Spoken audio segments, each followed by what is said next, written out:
साथ उत्तराखंड के वरिष्ठ नेता श्री हीरा सिंह जी बिष्ट हैं। उनसे उत्तराखंड के चुनाव पर, नतीजों पर क्या रहा, इस बारे में चर्चा करेंगे। तो सर, आपका बहुत बहुत स्वागत है। बहुत बहुत धन्यवाद है यमुना।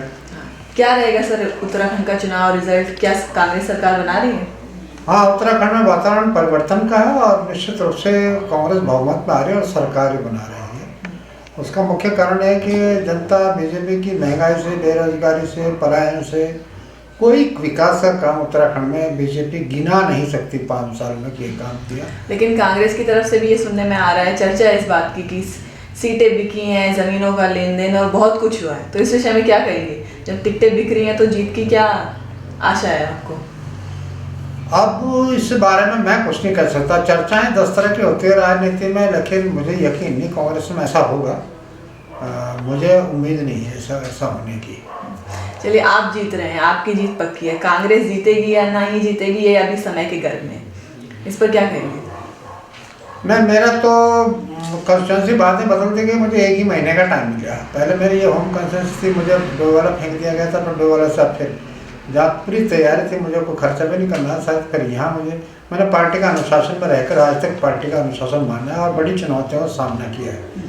पार्टी ने यहाँ पर बीजेपी के कैंडिडेट जो कांग्रेस में था, उसको भी बड़ी भारी चुनौती उत्तराखंड में माना है कि कोई उसके खिलाफ लड़ नहीं सकता। इसलिए मुझे कहा गया कि आप रायपुर लड़ो। मैंने मुझे 2 महीने का टाइम देते, लेकिन उसके बाद भी उन्होंने कहा नहीं। अब पार्टी ने अगर एक निर्णय लिया है, पार्टी की भावना है, तो मैं किसी भी बड़ी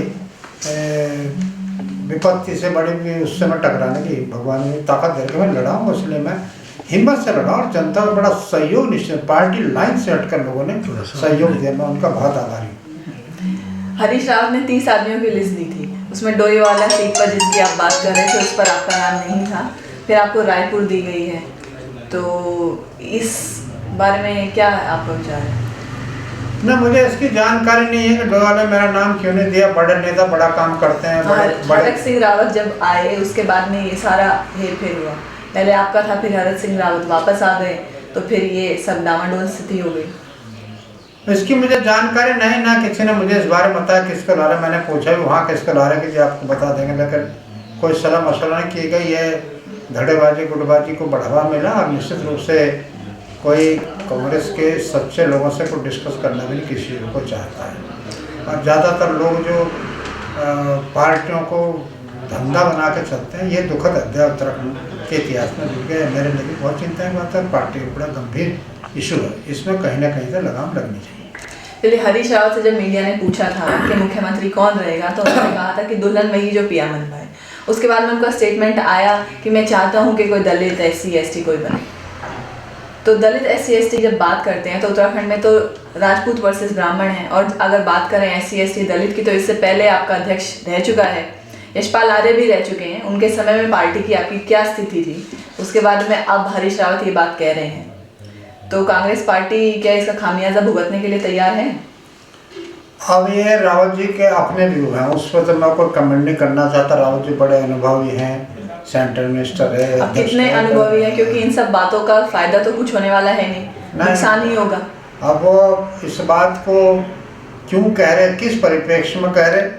तो हरीश रावत जी बड़े नेता हैं, लेकिन इस समय में जब इतना क्रिटिकल चुनाव चल रहा है, कांग्रेस की स्थिति भी बहुत दयनीय है, तो उसमें हरीश रावत के ऐसे स्टेटमेंट आना, आपने तो काफ़ी, आप वरिष्ठ हैं, आपने इंदिरा जी से लेकर अब तक आप चल रहे हैं, तो इस बारे में आप क्या कहेंगे? हरीश रावत जी अगर ऐसी बातें करते हैं जिसका पार्टी को फ़ायदा कम और नुकसान ज़्यादा होता है। हरीश रावत चूँकि वरिष्ठ नेता है, वो कुछ भी कह देंगे, तो लोग उनकी बात पर चर्चा करते हैं। मीडिया में रहना चाहिए। हमारे कुछ लोग इसी बात में मीडिया में चर्चा होनी चाहिए। कब क्या होगा कुछ नहीं कह सकते, लेकिन पार्टी से बड़ा अपने को सिद्ध करना मैं नहीं समझता ये कहीं पार्टी के लिए, प्रदेश के लिए, देश के लिए हितकर होता है। पार्टी बड़ी थी, व्यक्ति बड़ा होता है। लेकिन कुछ लोग कुछ गलत फहमी, चाहे हीरा सिंह बिष्ट हो, पार्टी से बड़ा हम मानते हैं। पार्टी हमारे इशारे पर करते हैं तो पार्टी खत्म हो जाएगी। अरे जिस पार्टी ने हमको चलना सिखाया, पढ़ना सिखाया, आगे बढ़ना सिखाया, विचार हैं, उस पार्टी से बड़ा अपने को समझ, तो मैं नहीं समझता ये अहम कि चिंगारी पार्टी को सतर्क पर ले जाने की तैयारी है। और कुछ नहीं है, इससे मिलेगा कुछ नहीं। जब एक संविधान में व्यवस्था है कि जो विधायक चुनकर आएंगे वही करेंगे, तो फिर डायरेक्ट इनडायरेक्ट धमकी देना, ब्लैकमेल करना या जातिवाद पर राजनीति ले आना, ये कौन सा जो भी योग्य है। अगर अनुसूचित जाति का सुयोग्य है तो वेलकम करेंगे उसका। कोई दूसरे ब्राह्मण ठाकुर कोई भी किसी जाति का, लेकिन अगर वो सुयोग्य इस पद के लायक है, पार्टी में उसकी आस्था निष्ठा रही है, हमेशा पार्टी को सींचा है, तो वो निश्चित रूप से उसको आना चाहिए। लेकिन केवल राजनीति करने को इस तरह की बातें करना ये पार्टी के लिए नुकसानदायक, ये निहित स्वार्थ कहने का दिखता है कि जैसे कहावत है कि बन मेरी जोरू काटू तेरा नाक, अगर मैं नहीं है तो मैं किसी के नहीं सुनूंगा, बर्बाद कर दूंगा। हरीश रावत जी का ब्लैकमेलिंग का, कॉन्स्पिरेसी का, इन सब का भाई भतीजावाद, इन सब का इतिहास रहा है। अब बात है कि कांग्रेस में चर्चा चल रही है कि अगर कांग्रेस सरकार जीतती है, सरकार बनाती है, तो मुख्यमंत्री कौन रहेगा? इस पर आपका क्या विचार है? मुख्यमंत्री तो मैंने कहा ना, मुख्यमंत्री अनुभवी होना चाहिए, पार्टी में जिसकी आस्था, पार्टी में आस्था पहली चीज है, साफ चरित्र का होना चाहिए। तो क्या हरीश रावत हैं अनुभवी साफ चरित्र के? मैं इस बारे में तो सबको मैं तो साफ ही समझता हूँ, पार्टी में जितने अनुभवी हैं साफ चरित्र, लेकिन मेरी अपनी विचारधारा होना चाहिए जिस पर उंगली न उठाए। ये भी होना चाहिए कि जिसको मंत्री पद में काम करने को मिला उसकी अचीवमेंट क्या है, उसकी उपलब्धि क्या है। ये नहीं हीरा सिंह भी 4 बार मंत्री बना, क्या अचीवमेंट है मेरा, लोगों को बताएं तो सही क्या है। चलिए, आप कह रहे हैं कि अनुभवी होना चाहिए, साफ सुथरी इमेज का होना चाहिए, तो आप इतने लंबे समय से पार्टी में हैं, आपकी इमेज भी साफ सुथरी है, तो फिर आप क्यों नहीं? ना, मैं नहीं कह सकता मेरी इमेज साफ सुथरी, पार्टी में हूँ, आस्था के साथ हूँ, निष्ठा के साथ हूँ, और मैंने 70 में चुनाव लड़ा, 86 में चुनाव लड़ा, और उन विपक्ष परिस्थितियों में एक इतिहास है मेरा। 86 में पार्टी फंड खा गए थे दिल्ली के नेता सारे पार्लियामेंट का, मैंने जमीन बेच कर चुनाव लड़ा। हीरा सिंह बिष्टू व्यक्ति है। हाँ, तो यही सवाल है कि कांग्रेस में अनुभवी और ईमानदार लोगों का सम्मान क्यों नहीं हो रहा है?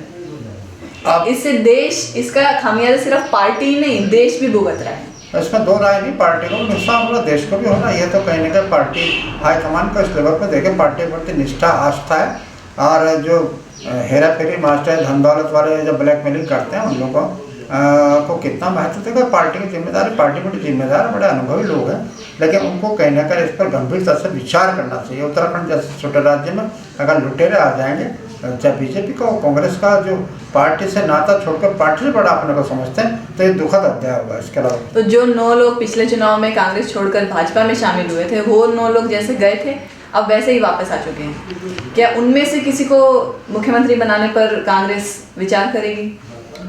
ना, मेरा तो ऐसे लोगों के प्रति आपत्ति है, घोर आपत्ति है। ऐसे लोग विचार नहीं करते, पार्टी को धोखा देके चंद टुकड़ों के, सिक्के के टुकड़ों के, चांदी के टुकड़ों के लिए चले गए, और आज फिर हवा देखी कांग्रेस के पक्ष और आ गए हो, कोई भी हो चाहे हीरा सिंह बिष्टू हो, उन पर तो विचार दूर तक नहीं करना चाहिए।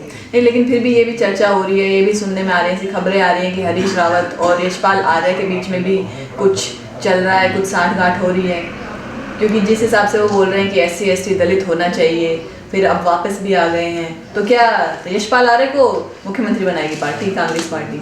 ना, मैं किसी का विरोध नहीं कर रहा, मैं कह रहा कोई सुयोग्य है तो वेलकम है, कोई दिक्कत नहीं। पार्टी जो तय करती है, विधायक जो तय करते हैं, पार्टी जिस पर ठप्पा लगाती है, तो उसमें कोई बात नहीं। लेकिन पार्टी को जाति आधार पर नापना, तोलना और ये करना, ये पार्टी ने कभी किया नहीं। सुयोग्य जिस जाति धर्म का भी रहा, पार्टी ने उसको हमेशा सम्मान दिया और देती रहेगी। ये कांग्रेस की आस्था रही है। उच्च पदों पर भी हमारे दलित रहे, अकलियत के भाई रहे, दूसरे लोग रहे, तो यहाँ ये बात तो पार्टी को देखनी है। विचारधारा पार्टी पहले है, जाति धर्म बाद में। पार्टी कांग्रेस में आस्था है, कांग्रेस विचारधारा में आस्था, सेकुलरिज्म, सोशलिज्म, डेमोक्रेसी, 3 विचार बातों में आस्था है या नहीं आस्था है, या कुछ कमाने के लिए, धंधेबाजी करने के लिए लोग बड़े बड़े पद चाहते हैं, ये गंभीर प्रश्न है सामने। चलिए सर, आपको बहुत बहुत शुक्रिया हमें समय देने के लिए। तो ये थे हमारे साथ हीरा सिंह बिष्ट, जिन्होंने अपने विचार रखे और बताया कि कैसे कांग्रेस पार्टी में जो ये गुटबाजी, ये ब्लैकमेलिंग और ये सारी चीज़ें चल रही हैं, उसका नतीजा पार्टी भी भुगत रही है, प्रदेश भी भुगत रहा है, और कहीं ना कहीं देश भी भुगत रहा है। जो हम आज स्थिति देख रहे हैं देश में, उसका कहीं ना कहीं यही है कि कांग्रेस पार्टी विफल हो चुकी है एक मजबूत विपक्ष देने में। मैं रेणुका, यंग इंडिया न्यूज़ से कैमरामैन प्रशांत के साथ।